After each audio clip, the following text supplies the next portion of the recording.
If it isn't clear already, I love trains.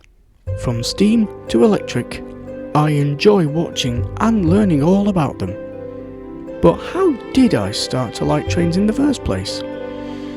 Well, it's all because of my love for the world's most famous tank engine, Thomas.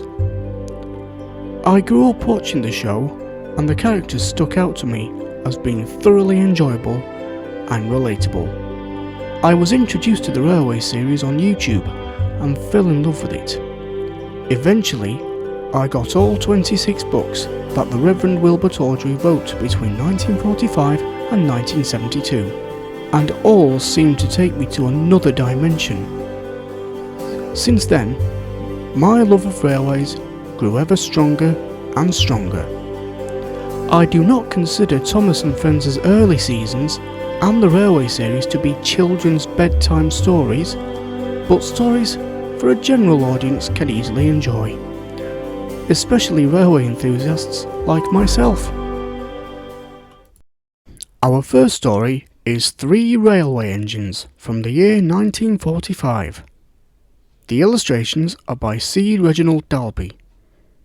Like all books in this series, this edition was released in 2011 by Egmont UK Limited.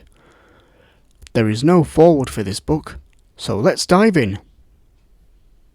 Edward's Day Out. Once upon a time, there was a little engine called Edward. He lived in a shed with 5 other engines. They were all bigger than Edward and boasted about it. "The driver won't choose you again," they said. "He wants big, strong engines, like us." Edward had not been out for a long time. He began to feel sad. Just then, the driver and fireman came along to start work. The driver looked at Edward. "Why are you sad?" he asked. "Would you like to come out today?" "Oh, yes, please," said Edward. So the fireman lit the fire and made a nice lot of steam. Then the driver pulled the lever, and Edward puffed away. "Peep, peep," he whistled. "Look at me now." The others were very cross at being left behind. Away went Edward to get the coaches. "Be careful, Edward," said the coaches. "Don't bump and bang us like the other engines do." So Edward came up to the coaches very, very gently, and the shunter fastened the coupling. "Oh, thank you, Edward," said the coaches. "That was kind. We are glad you are taking us out today." Then they went to a station where the people were waiting. "Peep, peep," whistled Edward. "Get in quickly, please." And so the people got in quickly, and Edward waited happily for the guard to blow his whistle and wave his green flag. He waited and waited, but there was no whistle, no green flag. "Peep, peep, peep, peep. Where is that guard?" Edward was getting anxious. The driver and fireman asked the station master, "Have you seen the guard?" "No," he said. They asked the porter, "Have you seen the guard?" "Yes, last night," said the porter. Edward began to get cross. "Are we ever going to start?" he said. Just then, a little boy shouted, "Here he comes!" And there the guard was, running down the hill, with his flags in one hand and a sandwich in the other. He got onto the platform, blew his whistle, and jumped into his van. Edward puffed off. He did have a happy day. All the children ran and waved to him as he passed, and he met old friends at all the stations. He worked so hard that his driver promised to take him out again the next day. "I'm going out again tomorrow," he told the other engines in the shed that night. "What do you think of that?" But he didn't hear what they thought. for he was so tired and so happy that he fell asleep at once. Edward and Gordon. One of the engines in Edward's shed was called Gordon. He was very big and very proud. "You watch me this afternoon, little Edward," he boasted, "as I rush through with the express. That will be a splendid sight for you." Just then his driver pulled the lever. "Goodbye, little Edward," said Gordon as he puffed away. "Look out for me this afternoon." Edward went off too to do some shunting. Edward liked shunting. It was fun playing with trucks. He would come up quietly and give them a pull. "Ow! Ow! Ow! Ow!" screamed the trucks. "Whatever is happening?" Then he would stop, and the silly trucks would go bump into each other. "Ow! Ow! Ow! Ow!" they cried again. Edward pushed them till they were running nicely. Then, when they weren't expecting it, he would stop. One of them would be sure to run onto another line. Edward played till there were no more trucks. Then he stopped to rest. Presently he heard a whistle. Gordon came puffing along, very slowly and very crossly. Instead of nice shining coaches, he was pulling a lot of very dirty coal trucks. "A goods train! A goods train! A goods train!" he grumbled. "The shame of it! The shame of it! Oh, the shame of it! Oh!" He went slowly through, with the trucks clattering and banging behind him. Edward laughed and went off to find some more trucks. Soon afterwards, a porter came and spoke to Edward's driver. "Gordon can't get up the hill. Will you take Edward and push him, please?" They found Gordon halfway up the hill, and very cross. His driver and fireman were talking to him severely. "You are not trying," they said. "Well, I can't do it," said Gordon. "Those noisy trucks hold an engine back so. If there were coaches now, clean, sensible things that come quietly, now that would be different." Edward's driver came up. "We've come to push," he said. "Pooh! No use at all," said Gordon. "Oh yeah? You wait and see," said Edward's driver. They brought the train back down to the bottom of the hill. Edward came up behind the brake van, ready to push. "Peep, peep, I'm ready," said Edward. "Poop, poop, no good," grumbled Gordon. The guard blew his whistle, and they pulled and pushed as hard as they could. "I can't do it. I can't do it. I can't do it," puffed Gordon. "I will do it. I will do it. I will do it," puffed Edward. "I can't do it. I will do it. I can't do it. I will do it. I can't do it. I will do it," they puffed together. Edward puffed and pushed and pushed and puffed as hard as ever he could. And almost before he realised it, Gordon found himself at the top of the hill. "Oh, I've done it! I've done it! I've done it!" he said proudly, and forgot all about Edward pushing behind. He didn't even wait to say thank you, but ran on so fast that he passed 2 stations before his driver could make him stop. Edward had pushed so hard that when he got to the top, he was out of breath. Gordon ran on so fast that Edward was left behind. The guard waved and waved, but Edward couldn't catch up. He ran on to the next station, and there the driver and fireman said that they were very pleased with him. The fireman gave him a nice long drink, and the driver said, "I will get out my paint tomorrow, and give you a beautiful new coat with blue and red stripes. Then you will be the smartest engine in the shed. The Sad Story of Henry. Once an engine attached to a train was afraid of a few drops of rain. It went into a tunnel and squeaked through its funnel and never came out again. The engine's name was Henry. His driver and fireman argued with him, but he would not move. "The rain will spoil my lovely green paint and red stripes," he said. The guard blew his whistle till he had no more breath, and waved his flags till his arms ached. But Henry still stayed in the tunnel and blew steam at him. "Well, I'm not going to spoil my lovely green paint and red stripes for you," he said rudely.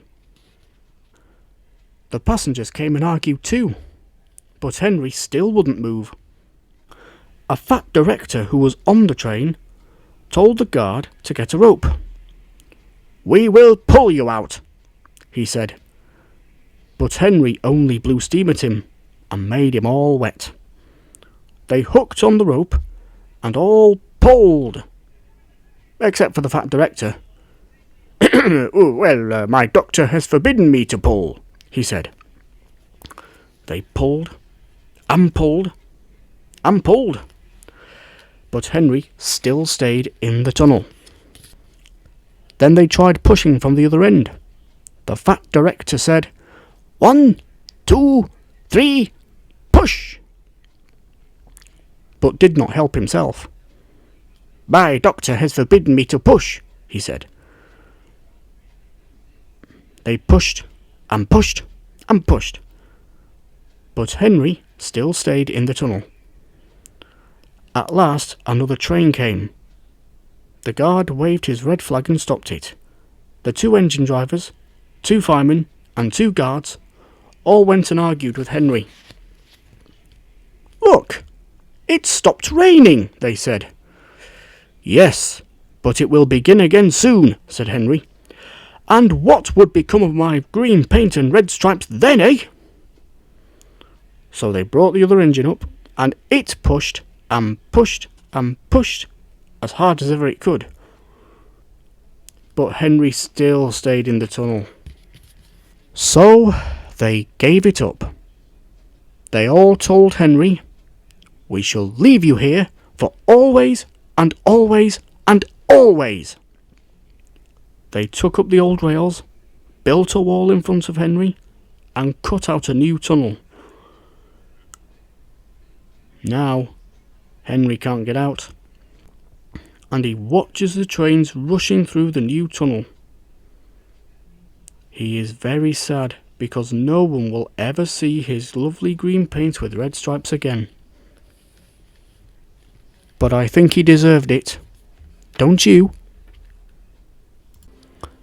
Edward, Gordon and Henry.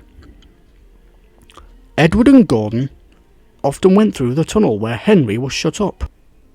Edward would say, "Beep, beep, hello," and Gordon would say, "Boop, boop, boop, serves you right." Poor Henry had no steam to answer. His fire had gone out. Soot and dirt from the tunnel had spoilt his lovely green paint with red stripes.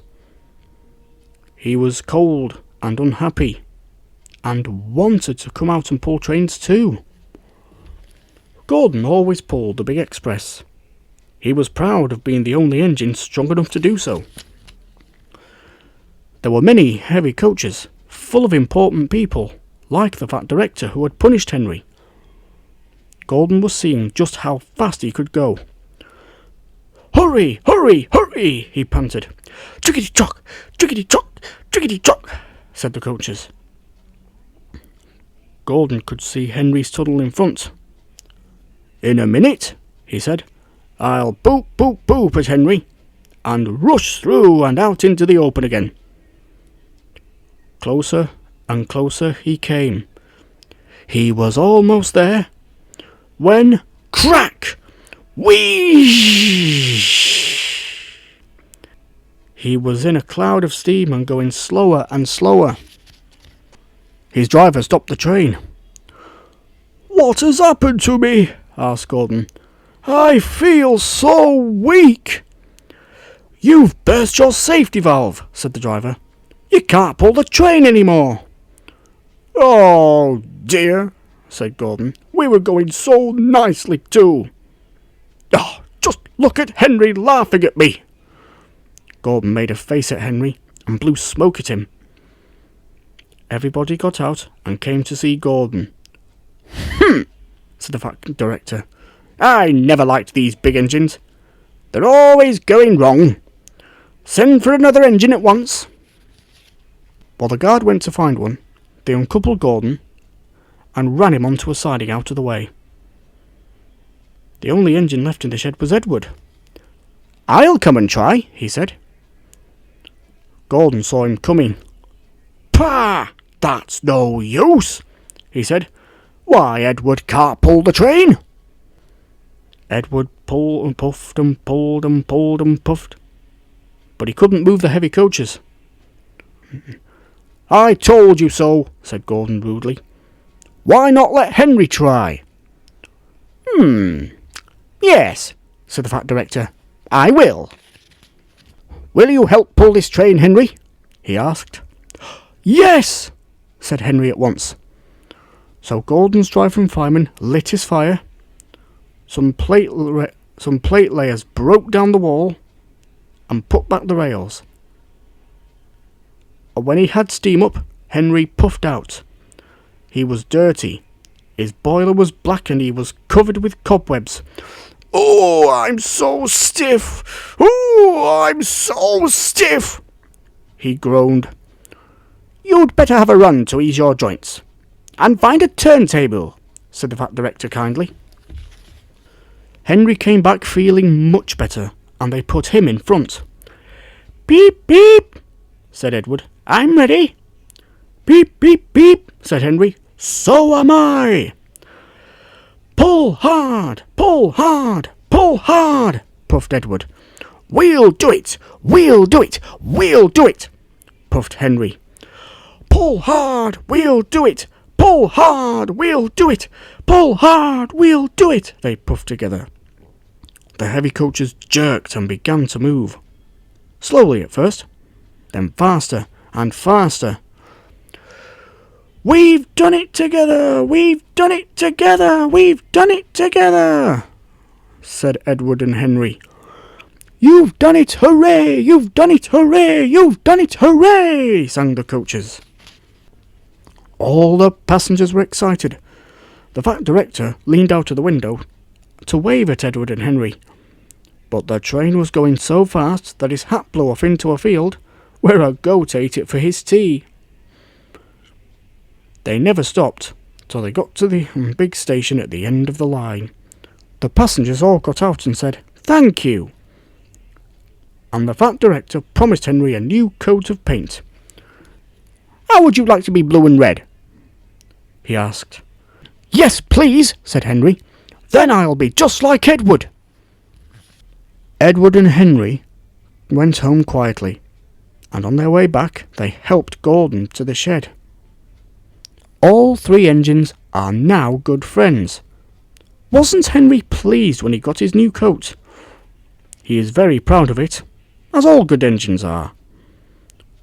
But he doesn't mind the rain now, because he knows that the best way to keep his paint nice is not to run into tunnels, but to ask his driver to give him a rub down when the day's work is over.